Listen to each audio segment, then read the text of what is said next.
Antecedentes.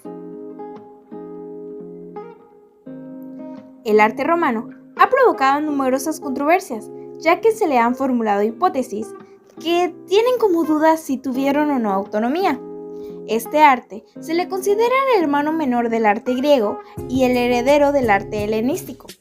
El arte romano tiene influencia del medio itálico y del etrusco, ya que les aportaron las leyes arquitectónicas y escultoras, así como sus rasgos austeros y el carácter realista que los caracteriza. Este arte se consideraba como una respuesta simbiótica, incluso un proceso de las culturas que ya mencionamos. No hay que olvidar que los romanos tenían un deseo posesivo enorme, pues al ver que las otras culturas eran más grandes que ellos querían tener lo mismo.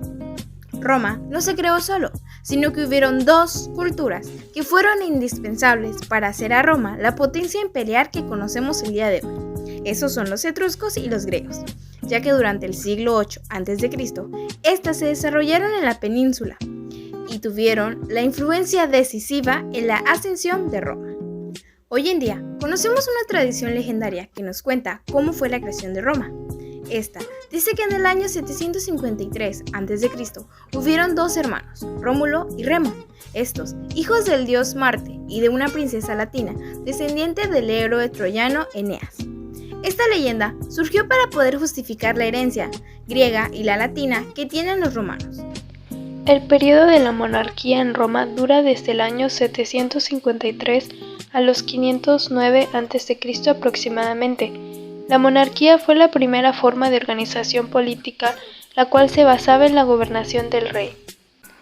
Como se mencionaba antes, el rey era la figura suprema en el periodo de la monarquía. Sin embargo, fuera de la sociedad se formaba de tres grupos. Los patricios, que eran también conocidos como los hombres libres, estos eran ciudadanos con derechos y eran descendientes de los fundadores de Roma. Los plebeyos, ellos conformaban la clase más extensa y era conformada por extranjeros, libertos, vagabundos, etc. Ellos se dedicaban a laborar para pagar impuestos al gobierno. Y por último se encuentran los esclavos, la clase social más baja y sin derechos. Eran tratados como objetos y solo servían para hacer trabajos rudos. En cuanto a la economía, se destacó la actividad agrícola, además del intercambio de comercio entre pueblos vecinos. Comercializaban productos como cereales, metales, armas e incluso, como se mencionaba, los esclavos. Para Roma, la religión era muy importante e indispensable en su vida diaria. Ellos eran politeístas, pues creían en diferentes dioses. La divinidad más importante para ellos fue Zeus. La República. Esta etapa comienza con la sustitución de Lucio Tarquino, el último rey de Roma, por una república de carácter aristocrática, donde el poder político era regido únicamente por las clases sociales más altas. Desde su caída, la economía se vio caracterizada por el desarrollo del latifundismo y del esclavismo. En cuanto a su aspecto social y político, fue en este periodo donde surgió el Senado, constituido por 300 miembros, de los cuales el 100% eran de la clase alta, mejor conocidos como los patricios, personas con mayor alcance económico y mejores puestos, a diferencia de los plebeyos. Lo que caracterizó a esta etapa fue la lucha constante entre estas dos clases por parte de los plebeyos para lograr una igualdad social. Sin embargo, estas diferencias no cesaron. La expansión de Roma. Esta fue una etapa llena de conquistas y consolidación de su poder. Se encontraban constantemente en confrontaciones con sus pueblos vecinos. En algunas confrontaciones, estos acontecimientos bélicos fueron conocidos como guerras púnicas. La república se encontraba constantemente bajo amenaza. Roma dominaba ya toda la península itálica. Tiene una confrontación contra Cartago por el dominio del comercio del Mediterráneo. Surge la primera guerra púnica, donde Roma triunfa y se queda con las islas de Sicilia, Córcega y Cerdeña, las cuales fueron las primeras provincias romanas. La Segunda Guerra Púnica, 218 a 201 a.C., fue una confrontación contra Cartago y significó para Roma la apertura de sus conquistas ya fuera de Italia. La Tercera Guerra Púnica hace definitiva la intervención en Grecia y confirmación absoluta de su dominio en toda la península. Roma ya dominaba casi toda Europa y una importante parte del norte de África, hasta el Atlántico y una proporción del Sahara. En el ámbito sociopolítico, la división social de los romanos se caracterizaba por dos periodos. Durante el primer periodo del imperio, la sociedad estaba dividida en dos clases, los patricios y los plebeyos, mientras que en el segundo periodo se produjo un cambio de paradigma y se da la lucha entre el poder de los patricios y los plebeyos, denominado el conflicto de órdenes, el cual se revoluciona completamente la organización social de los romanos. Por lo que ahora cambia y la organización social es patricios, aquites, plebeyos, libertos y esclavos. La cultura romana fue la primera en establecer sus leyes por escrito. Su emblema principal era el águila. Utilizaba tablillas de cera, papiros y pergaminos para documentarla. Desarrollaron la construcción de carreteras para facilitar la comunicación y para transportar las mercancías. Al estar en constante contacto con las otras culturas, esta adoptó algunas como propias, como lo fue el latín como lengua oficial, el arte etrusco que tuvo una influencia y el alfabeto, al igual que en Grecia.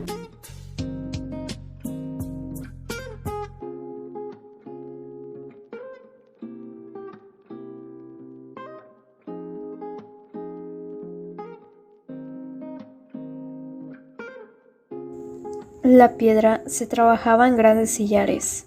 El ladrillo era colocado de diferentes maneras. El mármol era utilizado para decorar los espacios interiores.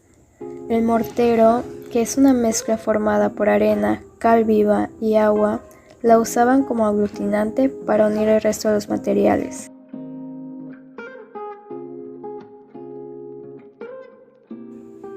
En Roma se construyeron 3 tipos de casas.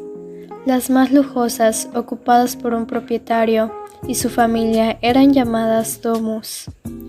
Las casas de los pobres estaban construidas con materiales que ponían en riesgo de hundimiento y de un incendio, que se denominan insulae. Las casas que estaban fuera de la ciudad eran utilizadas para actividades agrícolas y ganaderas.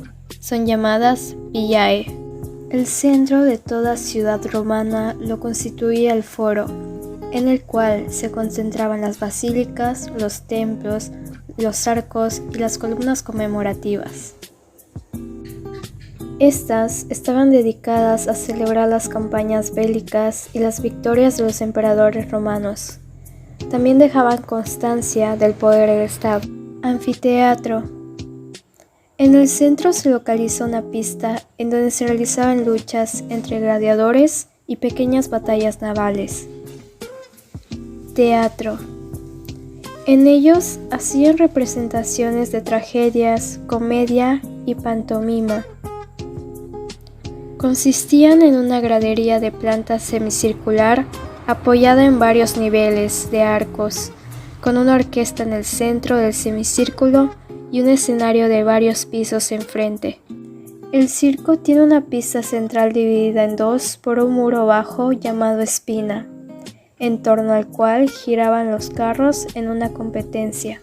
El arte de la imagen se manifiesta principalmente en 2 campos, el escultórico y el pictórico, el cual presentaré a continuación.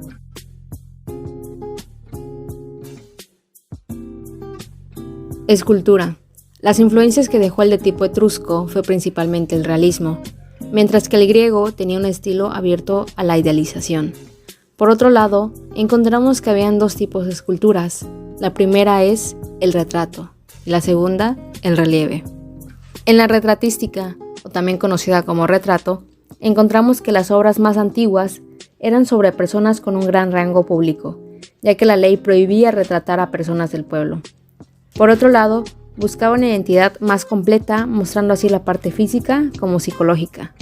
Algunas características que empleaban eran las facciones delgadas, pómulos salientes, nariz afilada, boca fruncida y retraída, piel rugosa y orejas en abanico, debido a la técnica aplicada de calcos de cera, todo esto indicando que debía tener el máximo parecido al representado. Luego se hicieron paso a la idealización helenística, que es básicamente la suavización de la imperfección de los rasgos.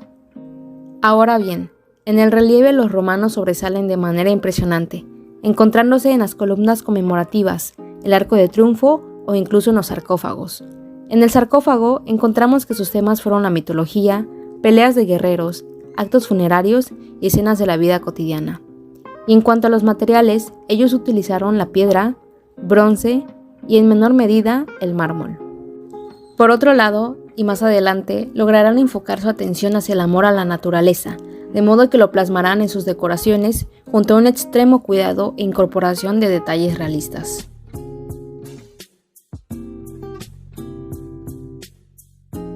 Por consiguiente tenemos a la pintura romana, que como las demás artes, esta también tuvo una gran influencia por parte de las civilizaciones griega y etrusca. En esta destacaron bastante las obras hechas en los murales. Sin embargo, gran parte de los restos mejor conservados se encuentran en la ciudad de Pompeya, que quedó sepultada por la erupción del Vesubio. Para poder entender mejor la pintura, debemos hacer hincapié en las diferentes técnicas que utilizaron, las cuales fueron el fresco pompeyano del temple. El fresco fue básicamente la imitación del tipo mármol y las columnatas, mientras que el pompeyano se dividía en 4 diferentes estilos. El primero fue la incrustación, porque se combinaba con la pintura, la plancha de mármol o su imitación en etrusco. El segundo se llamó la perspectiva, el cual lograba dar a la habitación gran amplitud visual. El tercero fue el zócalo, que tenía motivos arquitectónicos. Y el cuarto y último fue la arquitectura fantástica, la cual llegó a tener una gran influencia del barroquismo. Asimismo tenemos al temple, el cual se podría definir como la técnica de impresionismo. Y por último, los temas serían muy variados, como lo fue la mitología, el retrato, la vida diaria, los misterios, etc.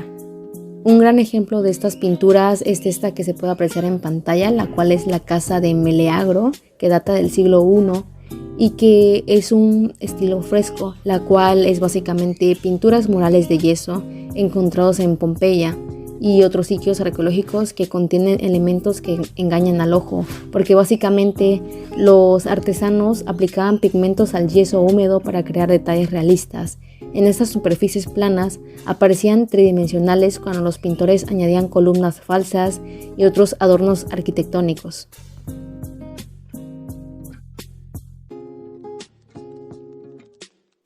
Los mosaicos podían ser de tipo geométrico con teselas de lapislázuli, mármol o pasta vitrea.